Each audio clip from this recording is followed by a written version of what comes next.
The story is that many years ago, when this place was not there on Google Maps, whenever you search for that place, it would give you NA not available. فاحنا we called it طريق الايه؟ not available. You got that? Yeah.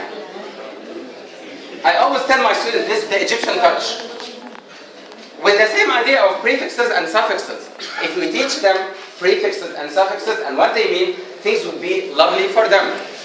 Let's take, for example, a word like international. International. It comes from the word nation, a nation, and the inter, between, so international. Independent, somebody who? Unreachable. I cannot reach, and so on. This will be a super way for them to get the meaning. Something else I would recommend it for everybody to encourage our students to refer to Cambridge Dictionary. It's a free website. They just type the word, and who uses this? Who encourages his or her students to use it? Thank you so much. Amazing. Thank you so much. What can you find in the website? Excellent. The definition, transcription. Pronunciation. Excellent pronunciation. British and American. exactly. And there is. I'm sorry. Excellent. And the thesaurus, the words that are related to it. Something great about the website, and try it when you go home. If there is a new word in the definition or in the example, just double-click it. If you double-click it, it will take you to the meaning of the word. This is another option that they have. Also, dictionary.com is a very good way. Anyway, these are like some effective general advice for students to encourage them to read and to be independent readers. This might be clear for them, but actually, this is something that they will like. Consider where you read. Tell them to consider where they read. And always read in a well-lit place, or actually they fall asleep. And be away from distractions. What are the distractions that they might have if they start reading? Like mobile phones. What else? Television, exactly. Exactly, the noise. Exactly, thank you so much. Another point that a lot of our students do, and we need to discourage them from doing that, which is the idea of don't vocalize as you read. When they read that way. What do you mean by to vocalize while reading? To say the word, exactly. Don't vocalize as you read. This will slow you down. We need them to read by their eyes only. This will help them to read faster. This will slow you down. It won't help concentration, and it will lead to bad reading approaches. Also read at a time when you can concentrate.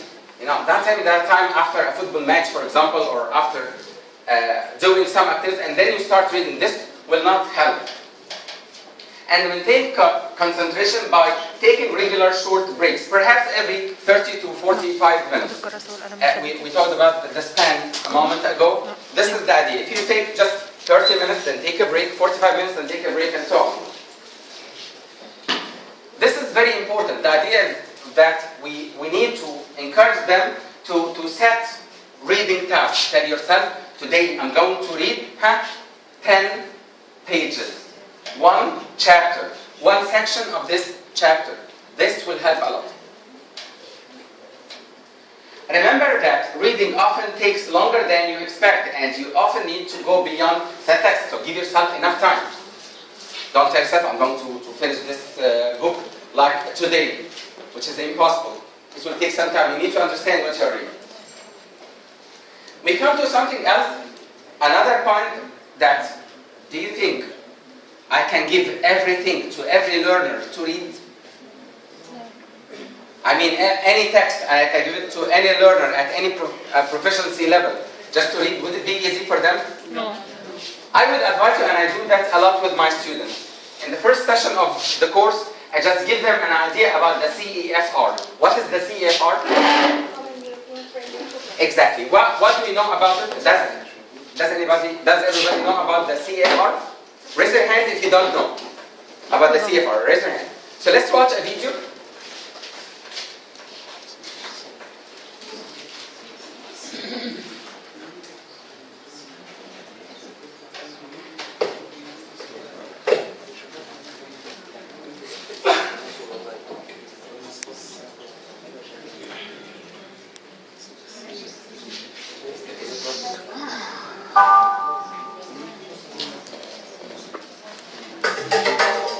As a language learner or teacher, you may have heard of Common European Framework of Reference, or CEFR.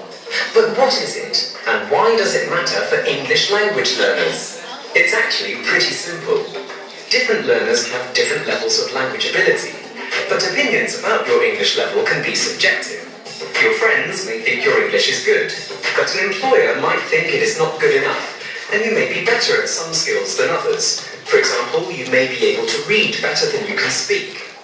We need a clear, objective way to describe language skills that everyone can agree on. This is what the CEFR provides.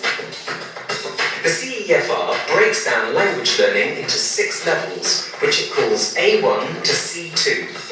The starting point, A1, describes a very basic language level. As a learner, you can move up the levels until you reach proficiency, C2 level.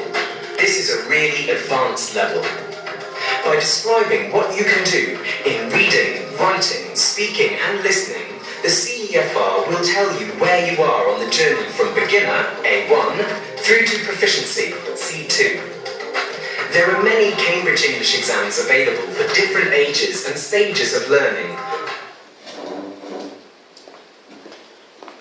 This is the idea of the CEFR. It's like something that would decide the level or the proficiency level of a learner. Okay? For example, you see what is the lowest level here? A1. It is A1, and you go up till you reach C2. Okay, of course, sorry, it's fine, sorry. It's for, of course, it's impossible, or it's too difficult to find like our students who reach this point of C1 because actually it's a very high proficiency level. But anyway, I wouldn't give somebody whose level is like A1 some material that would be of B2. What will happen to them? They will be frustrated. They will not be able to understand. Okay? And if I give somebody whose level is B2 and give them some materials of A1, what will happen? They will be bored. They will feel that they are not learning, they are not reading. That's why we move to the next point, which is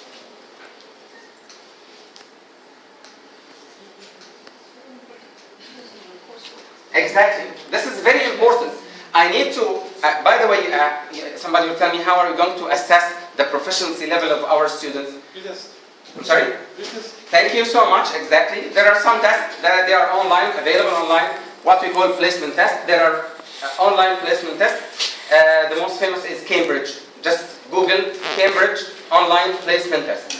And this will give them like an idea about their level. Anyway, here as you see for the rubric here, or the self-assessment statement, I mean something. For the students of A1, I will not expect them to read or to understand something of a very high level.